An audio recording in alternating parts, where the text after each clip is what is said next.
ಒಲವೇ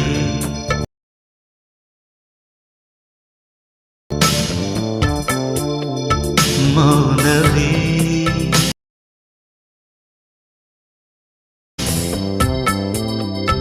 ಮೌನವೇ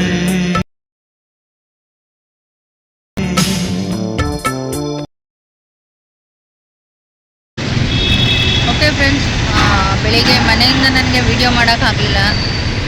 so ಇವತ್ತು ನಮ್ಮ ರಿಲೇಷನ್ಸ್ದು last week ಮದುವೆಗೆ ಹೋಗಿದ್ವಲ್ಲ, ಇವತ್ತೊಂದು ಬೀಗ್ರೂಟ ಇದೆ. ಸೊ ಪಾಪ ಫೋನ್ ಮಾಡಿ ಕರೆದ್ರು. ಹಾಗಾಗಿ ಅಕ್ಕ ಹೋಗೋಣ ಅಂತ ಅಂದ್ರಲ್ಲ ಅಂತ ಅಂದ್ಬಿಟ್ಟು ಹೊರಟು ಬಂದೆ. ಸೊ ಸಂಡೇ ಇತ್ತಲ್ಲ ಅಂತ ಬಂದಿದ್ದಷ್ಟೇ, ಬೇರೆ ದಿನ ಆದರೆ ಬರೋಕ್ಕೆ ಆಗ್ತಿರ್ಲಿಲ್ಲ, ಯಾಕಂದರೆ ಲೀವ್ ಕೊಡೋಲ್ಲ. ಆ್ಯಂಡ್ ಬೆಳಗ್ಗೆಯಿಂದ ನಾನು ವ್ಲಾಗ್ ಸ್ಟಾರ್ಟ್ ಮಾಡೋಣ ಅಂತಂದರೆ ನಾನು ಬೆಳಗ್ಗೆ ಬರೋ ಬ್ಯುಸಿಲಿದ್ದೆ. ಸೊ 3 o'clock ಎದ್ದು ಬಂದಿದ್ದಲ್ವ, ಸೊ ಹಾಗಾಗಿ ವಿಡಿಯೋ ಮಾಡೋಕ್ಕಾಗಲಿಲ್ಲ. ಸೊ ಈಗ ಇಲ್ಲಿ ಅಕ್ಕನ ಮನೆಗೆ ಬಂದು ಮೆಟ್ರೋ ಸ್ಟೇಷನ್ ಹತ್ರ ನಮ್ಮ ಅಕ್ಕನ ಮಗನಿಗೆ ವೆಯ್ಟ್ ಮಾಡ್ತಾಯಿದ್ದೀನಿ. ಸೊ ಇಲ್ಲಿ ವ್ಲಾಗ್ ಸ್ಟಾರ್ಟ್ ಮಾಡ್ತಾಯಿದ್ದೀನಿ. ಸೊ ಇವತ್ತಿನ ಡೇ ಹೇಗಾಗುತ್ತೆ ಹಾಗೆ ನಾನು ವ್ಲಾಗ್ ಮಾಡ್ತೀನಿ. ಬೀಗ್ರೂಟಕ್ಕೆ ಹೋಗಬೇಕು, ಚೆನ್ನಾಗಿ ಊಟ ಮಾಡಬೇಕು. ಊಟ ಹೇಗಿದೆ ಅಂತ ಹೇಳ್ತೀನಿ. ಮತ್ತು ನಾನು ಅಕ್ಕನ ಮನೆಗೆ ಹೋಗಿ ರೆಡಿಯಾಗಿ ಮತ್ತೆ ನಾನು ಸಿಗ್ತೇನೆ. ಓಕೆ ಫ್ರೆಂಡ್ಸ್, ನಾವೀಗ ರೆಡಿಯಾಗಿ ಬೀಗ್ರೂಟಕ್ಕೆ ಹೊರಟಿವಿ. ಸೊ ಇವತ್ತು ತುಂಬಾ ಬಿಸಿಲಿತ್ತು. ನಾನು ಬೇರೆ ಸ್ಯಾರಿ ಹಾಕ್ಕೊಂಡು ಹೊರಟೆ, ಅದನ್ನೇ ಡಿಸ್ಕಸ್ ಮಾಡ್ತಾಯಿದ್ದೀವಿ. ಸೊ ತುಂಬ ಸೆಕೆ, ಬಿಸಿಲು ಎಲ್ಲ ಇತ್ತು. ಸೊ ಹಾಗಾಗಿ ಸಿಂಪಲ್ ಆಗಿರೋ ಡ್ರೆಸ್, ಕಾಟನ್ ಡ್ರೆಸ್ ಹಾಕೊಂಡಿದ್ದಾಳೆ ನಮ್ಮಕ್ಕ. ಸೊ ನಾನು ಈ ಥರ ಡ್ರೆಸ್ ಹಾಕೊಂಡಿದ್ನಲ್ಲ ಅಂತ ಹಂಗೆ ಕಾರಲ್ಲಿ ಜೋಗ್ ಮಾಡ್ಕೊಂಡು ಹೋಗ್ತಾಯಿದ್ವಿ. ನಮ್ಮಕ್ಕ ಹೇಳ್ದೆ, ಸೊ ನನ್ನ ಡ್ರೆಸ್ ನೋಡಿ ಪಾಪ ಮೂಳೆ ಕಡಿಯೋರೆಲ್ಲ ಸೆಕೆಗೆ ಮೂಳೆ ಕಡಿಯೋದೇ ಹೋಗ್ಬಿಡ್ತಾರೆ ಅಂತ ಜೋಕ್ ಮಾಡ್ಕೊಂಡು ಕರ್ಕೊಂಡು ಹೋಗ್ತಾ ಇದ್ದೀನಿ. ಸೊ ಏನು ಮಾಡೋಕ್ಕಾಗಲ್ಲ. ನನಗೆ ಆ್ಯಕ್ಚುಲಿ ಸಕಲೇಶ್ವರ ಯಾವಾಗಲೂ ಚಳಿ ಇರುತ್ತೆ, ನನಗೆ ವೆದರೇ ಗೊತ್ತಾಗಲ್ಲ. ಸೊ ಬೆಂಗಳೂರಲ್ಲಿ ತುಂಬ ಬಿಸಿಲಿದೆ ಅನ್ನೋದು ನನಗೆ ಗೊತ್ತೇ ಇಲ್ಲ, ಮರ್ತೇ ಹೋಗಿದೆ. ಸೊ ಸಕಲೇಶ್ವರ ವೆದರ್ ಬಂದು ತುಂಬ ಕೋಲ್ಡು, ಯಾವಾಗಲೂ ಕೂಲಾಗಿರುತ್ತೆ. ಸೊ ಇಲ್ಲಿ ಒಂದು ವಾತಾವರಣದಲ್ಲಿ ಇದ್ದು ಈಗ ಬ್ಯಾಂಗ್ಳೂರು ವಾತಾವರಣ ತುಂಬ ಬಿಸಿಲು. ಸೊ ನೋಡ್ತಾ ಇದ್ದೀರಲ್ಲ, ತುಂಬಾ ಬಿಸಿಲಿತ್ತು, ತುಂಬ ಸೆಕೆ ಇತ್ತು. ಸೊ ನಾನು ಮಾಮೂಲಿ ಸ್ಯಾರಿ ಇರಲಿ ಅಂತ ಹಾಕ್ಕೊಂಡು ಹೋಗ್ಬಿಟ್ಟೆ. ಸೊ ಏನು ಮಾಡೋಕ್ಕಾಗಲ್ಲ, ತೊಗೊಂಡೋಗಿದ್ದು ನಾನು ಸ್ಯಾರಿನೇ, ಹಾಗಾಗಿ ನಾನು ಸ್ಯಾರಿನೇ ಹಾಕ್ಕೊಂಡು ಹೊರಟೆ. ಸೊ ಇದು ಬೀಗ್ರೂಟ ಅವ್ರು ಮಾಡಿದ್ದಂತಹ ಒಂದು ಹಾಲ್, ತುಂಬಾ ಚೆನ್ನಾಗಿತ್ತು. ಇದೊಂದು ಹಾಲು, ಪಾರ್ಟಿ ಹಾಲು.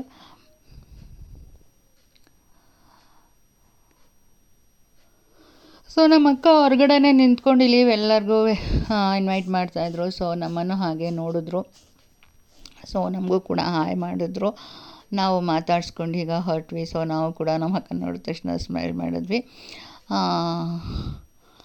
ಆ್ಯಕ್ಚುಲಿ ನಮ್ಮ ರಿಲೇಷನ್ಸ್ ಹೇಗಿದೆ ಅಂತಂತಂದರೆ, ಈ ಥರ ಒಂದು ಫಂಕ್ಷನ್ಸ್ಗಳು ಬಿಟ್ಟರೆ ಬೇರೆ ಟೈಮಲ್ಲೆಲ್ಲ ನಾವು ಭೇಟಿನೇ ಆಗಲ್ಲ. ಯಾಕಂದರೆ ಅವ್ರ ಲೈಫ್ ಅವ್ರಿಗೆ ಬ್ಯುಸಿ, ನಮ್ಮ ಲೈಫ್ ನಮಗೆ ಬ್ಯುಸಿ ಇರುತ್ತೆ. ಸೊ ಈ ಥರ ಅಪರೂಪಕ್ಕೆ ಮದುವೆಗಳು, ಫಂಕ್ಷನ್ಗಳಲ್ಲೇ ಭೇಟಿ ಆಗುವಂಥದ್ದು. ಸೊ ಹಾಗೆ ನಮ್ಮ ಅಕ್ಕನ ಜೊತೆ ಒಂದು ಫೋಟೋನ ಕ್ಲಿಕ್ ಮಾಡಿಕೊಂಡು ಸೊ ಒಳಗಡೆ ಹೋಗೋಣ ಅಂತ ಹೊರಟ್ವಿ. ಸೊ ಎಲ್ಲ ಒಂದು ನಾವು ಹೋಗೋಷ್ಟರಲ್ಲಿ ಎಲ್ಲ ಒಂದು ಊಟ ಕೂತಿದ್ರು. ಮೇಲ್ಗಡೆ ಫಂಕ್ಷನ್ ಕೂಡ ಮುಗಿದೋಗಿತ್ತು. ಆ್ಯಕ್ಚುಲಿ ಶಾಸ್ತ್ರ ಮಾಡಿದರು ಅಂತ ಅನಿಸುತ್ತೆ. ಸೊ ಹಾಲಿಂದೆಲ್ಲ ಬಂದು ಕೆಳಗಡೆ ಇಳಿದಿದ್ರು. ಸೊ ಹುಡುಗ ಹುಡುಗಿ ಎಲ್ಲ, ಸೊ ತುಂಬ ಜನ ಇದ್ರಲ್ವ, ಅವ್ರನ್ನೆಲ್ಲ ಇನ್ವೈಟ್ ಮಾಡಬೇಕು ಊಟಕ್ಕೆ. ಬೇರೆ ಇದು ಬೀಗ್ರೂಟ. ಸೊ ಹಾಗಾಗಿ ತುಂಬ ರಶ್ ಕೂಡ ಬೀಗ್ರೂಟ ಅಂತಂದರೆ.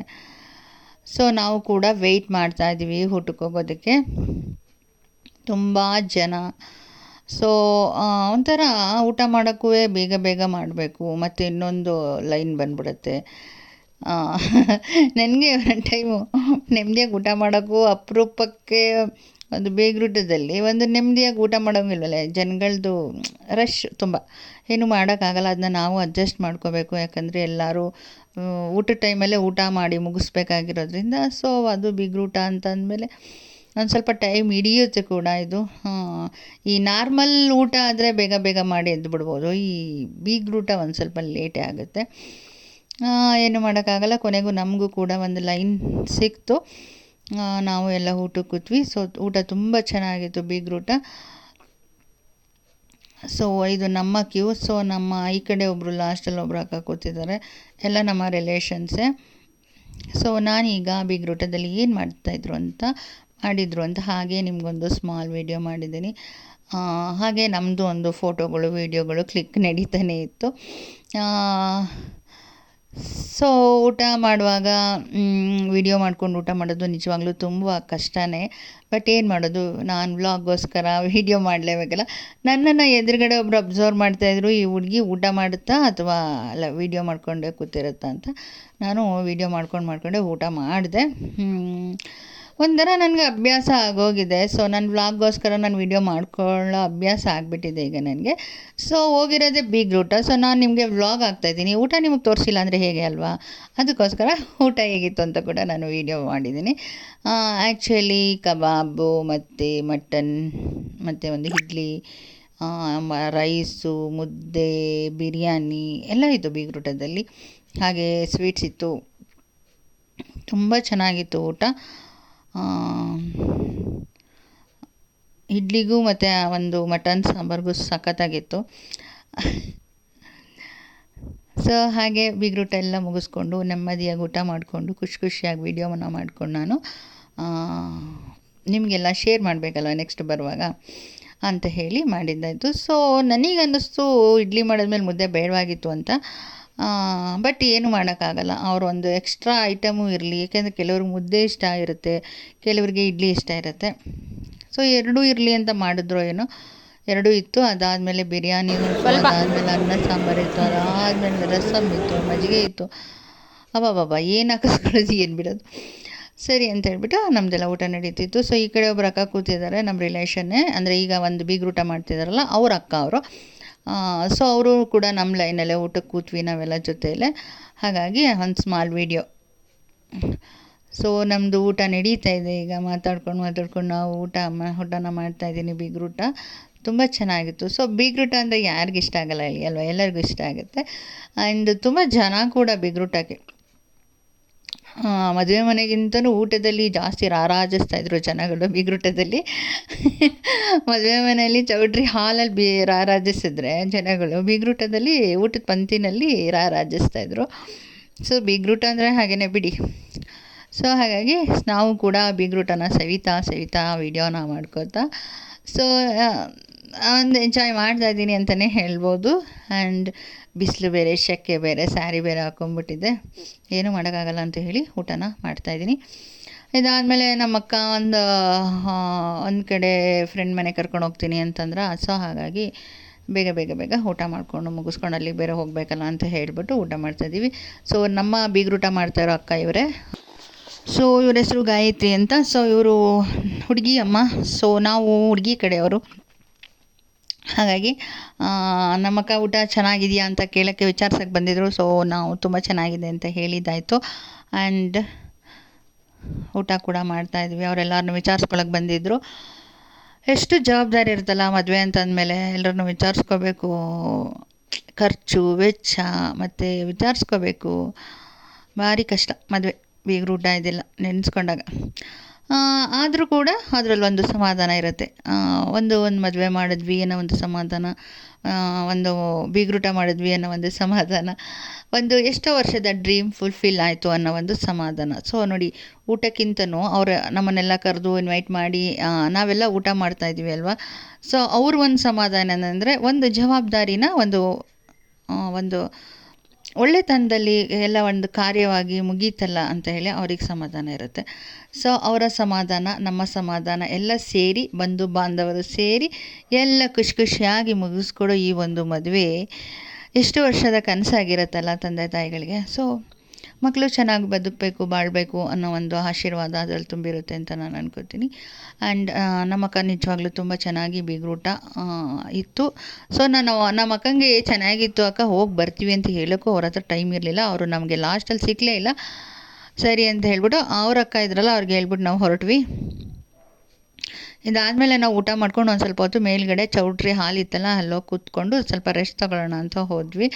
ಸೊ ನಾನು ನಮ್ಮ ಅಕ್ಕನ ಮಗನಿಗೆ ಐಸ್ ಕ್ರೀಮ್ ಇದೆಯಾ ಬೀಡ ಇದೆಯಾ ಹೋಗೋ ನೋಡ್ಕೊಂಬಾರೋ ಅಂತಂದೆ. ಅವನು ಹೋಗ್ತಾ ಇರಲಿಲ್ಲ. ಒಂಥರ ನೆರಳಲ್ಲಿ ಕುತ್ಕೊಂಡು ತಿಂದರೆ ಚೆಂದ ಅಲ್ಲ ಇದೆಲ್ಲ. ಸೊ ಅವನು ಹೋಗಿ ಅಳ್ಳಾಡ್ತಾನೆ ಇಲ್ಲ. ಸರಿ ಇನ್ನೇನು ಮಾಡೋದು, ಹೋಗುವಾಗಲೇ ತೊಗೊಂಡೋಗೋಣ ಅಂತ ಹೇಳ್ಬಿಟ್ಟು ಸುಮ್ಮನೆ ಆದೆ. ಸೊ ಅದನ್ನೇ ಅವನ ಜೊತೆ ಮಾತಾಡಿಕೊಂಡು ರೇಗಿಸ್ಕೊಂಡು ಕೂತಿದ್ದೆ. ಆ್ಯಂಡ್ ಇದು ಒಂದು ಪಾರ್ಟಿ ಹಾಲು ಕೂಡ ತುಂಬ ಚೆನ್ನಾಗಿತ್ತು. ಇಲ್ಲಿ ಶಾಸ್ತ್ರ ಎಲ್ಲ ಮಾಡಿದರು ಅನ್ಸುತ್ತೆ. ಸೊ ನಾವು ಲೇಟಾಗಿ ಎಂಟ್ರಿ ಕೊಟ್ವಿ ಆ್ಯಂಡ್ ಅದು ಮುಗ್ದೋಗಿತ್ತು ಶಾಸ್ತ್ರ ಎಲ್ಲ. ಸೊ ನಾವು ಡೈರೆಕ್ಟಾಗಿ ಊಟಕ್ಕೆ ಹೋದ್ವಿ. ಊಟ ಎಲ್ಲ ಆದಮೇಲೆ ಒಂಥರ ಹಾಲು ಒಂಥರ ವಿಶಾಲವಾಗಿತ್ತು. ಬಿಸಿಲು ಬೇರೆ, ಸೆಕೆ ಬೇರೆ, ಒಂದು ಸ್ವಲ್ಪ ರೆಸ್ಟ್ ಮಾಡ್ಕೊಂಡು ಹೊರಡೋಣ ಅಂತ ಹೇಳ್ಬಿಟ್ಟು ಬಂದು ಕೂತ್ಕೊಂಡು ನೀರೆಲ್ಲ ಕುಡ್ಕೊಂಡು ಆ್ಯಂಡ್ ಮೇಲ್ಗಡೆ ಒಂದು ಸ್ವಲ್ಪ ಹೊತ್ತು ರೆಸ್ಟ್ ಮಾಡ್ಕೊಂಡು ಹೋಗೋಣ ಅಂತ ಹೇಳ್ಬಿಟ್ಟು ಕೂತಿದ್ವಿ. ಹಾಗೆ ನಮ್ಮ ಬೀಗ್ರೂಟ ಮಾಡ್ತಿದ್ದಾರಲ್ಲ ಅವ್ರ ಅಕ್ಕ ಕೂಡ ಅಲ್ಲೇ ಮೇಲ್ಗಡೆ ಬಂದರು. ಸೊ ಎಲ್ಲ ಮಾತಾಡ್ತಾ ಕೂತ್ಕೊಂಡು ಹಾಗೆ ಒಂದಷ್ಟು ಫೋಟೋಗಳನ್ನ ತೊಗೊಂಡು ಒಂದಷ್ಟು ಮಾತುಗಳನ್ನ ಹಾಡಿಕೊಂಡು ನಾವು ಇಲ್ಲಿಂದ ಹೊರಡೋಣ ಅಂತ ಹೇಳ್ಬಿಟ್ಟು ಹೊರಟ್ವಿ. ಸೊ ಇಲ್ಲೊಂದು ಲೈಟಿಂಗ್ ತುಂಬ ಚೆನ್ನಾಗಿತ್ತು ಆ ಒಂದು ಪಾರ್ಟಿ ಹಾಲಲ್ಲಿ. ಅದನ್ನ ಕೂಡ ನಾವು ಕ್ಯಾಪ್ಚರ್ ಮಾಡಿದ್ವಿ. ಆ್ಯಂಡ್ ಇಲ್ಲಿ ಈ ಒಂದು ಪಾರ್ಟಿ ಹಾಲ್ ನೋಡಿ, ಇಲ್ಲೆಲ್ಲ ಕೂತ್ಕೊಂಡು ಮಾತಾಡ್ಕೊಂಡು ಒಂದು 5 ನಿಮಿಷ ಹೋಗೋಣ ಅಂತ. ತುಂಬ ಸೆಕೆ, ತುಂಬ ಬಿಸಿಲಿತ್ತು ಹೊರಗಡೆ. ಹಾಗಾಗಿ ಸೊ ಪಾರ್ಟಿ ಹಾಲ್ ಇದು ತುಂಬ ಚೆನ್ನಾಗಿತ್ತು ಪಾರ್ಟಿ ಹಾಲು. ಆ್ಯಂಡ್ ಅಂದರೆ ಶಾಸ್ತ್ರ ಎಲ್ಲ ಮುಗಿಸ್ಕೊಂಡು ಕೆಳಗಡೆ ಜನಗಳು ಜಾಸ್ತಿ ಇದ್ದಿದ್ದರಿಂದ ಮೇಲ್ಗಡೆ ಯಾರೂ ಇರಲಿಲ್ಲ. ಸೊ ನಾವು ಒಂಥರ ರೆಸ್ಟ್ ತೊಗೊಂಡಂಗೆ ಆಗುತ್ತೆ ಅಂತ ಹೇಳ್ಬಿಟ್ಟು ಊಟ ಮಾಡ್ಕೊಂಡು ಮೇಲ್ಗಡೆ ಬಂದ್ವಿ. ಆ್ಯಂಡ್ ಇಲ್ಲಿ ಕುತ್ಕೊಂಡು ಒಂದು ಸ್ವಲ್ಪ ಹೊತ್ತು ಮಾತಾಡಿಕೊಂಡು ಒಂದು ಮದುವೆ ಬಗ್ಗೆ ಮಾತಾಡಿಕೊಂಡು ಆ್ಯಂಡ್ ಹುಡುಗಿ ಬಗ್ಗೆ ಮಾತಾಡಿಕೊಂಡು ಆ್ಯಂಡ್ ಖರ್ಚು ವೆಚ್ಚಗಳ ಬಗ್ಗೆ ಮಾತಾಡಿಕೊಂಡು ನಮ್ಮ ಪಾಡಿಗೆ ನಮ್ಮ ಡಿಸ್ಕಷನ್ ಅದು ಅಷ್ಟೇ. ಆ್ಯಂಡ್ ಅಕ್ಕ ಮತ್ತು ಇನ್ನೊಬ್ಬರು ಅಕ್ಕ ಬಂದರು.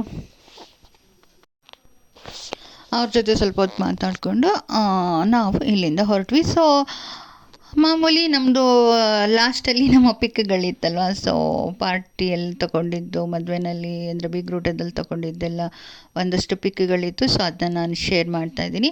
ಸೊ ನಮ್ಮ ಬೀಗ್ರೂಟ ಮಾಡಿದ ಅಕ್ಕ ಇವರು, ಅವ್ರ ಹೆಸರು ಗಾಯತ್ರಿ ಅಂತ. ಸೊ ನಮ್ಮ ತುಂಬ ರಿಲೇಷನ್ಸ್ ಇದ್ದಾರೆ ನನಗೆ. ಅವರೆಲ್ಲರೂ ಈ ಥರ ಒಂದು ಪರಿಸ್ಥಿತಿಗಳಲ್ಲೇ ಪರಿಚಯ ಮಾಡ್ಕೊಳೋಕ್ಕಾಗೋದು. ಎಲ್ಲರೂ ಒಟ್ಟಿಗೆ ಸೇರೋಕ್ಕಾಗೋದೇ ಇಲ್ಲ. ಸೊ ಒಂದಷ್ಟು ರಿಲೇಷನ್ಸ್ಗಳು ಸಿಕ್ಕಿದ್ರಲ್ವ ಅಂತ ಹೇಳಿ ಅವ್ರ ಜೊತೆ ಒಂದಷ್ಟು ಫೋಟೋಸ್ಗಳನ್ನ ತೊಗೊಂಡಿದ್ದಾಯಿತು. ಏನಕ್ಕೆ ಹಿಂಗೆ ತೊಗೋತೀವಿ ಅಂತಂದರೆ, ಡೈಲಿ ನಾವು ಅವ್ರ ಹತ್ರ ಮಾತಾಡೋಕ್ಕಾಗಲ್ಲ, ನಾವು ಡೈಲಿ ಅವ್ರನ್ನ ಮೀಟ್ ಆಗೋಕ್ಕಾಗಲ್ಲ. ಸೊ ಹೋಗೋದೇ ಅಪರೂಪ, ಮಾತಾಡೋದೇ ಅಪರೂಪ. ಸೊ ಹಾಗಾಗಿ ಒಂದಷ್ಟು ನೆನಪಿರುತ್ತಲ್ವ, ಒಂದಷ್ಟು ಫೋಟೋಸ್ಗಳಿದ್ರೆ ಅಂತ ಹೇಳಿಬಿಟ್ಟು ಒಂದಷ್ಟು ಫೋಟೋಸ್ಗಳನ್ನ ರಿಲೇಷನ್ಸ್ ಜೊತೆ ತೊಗೊಂಡಿದ್ದಾಯಿತು.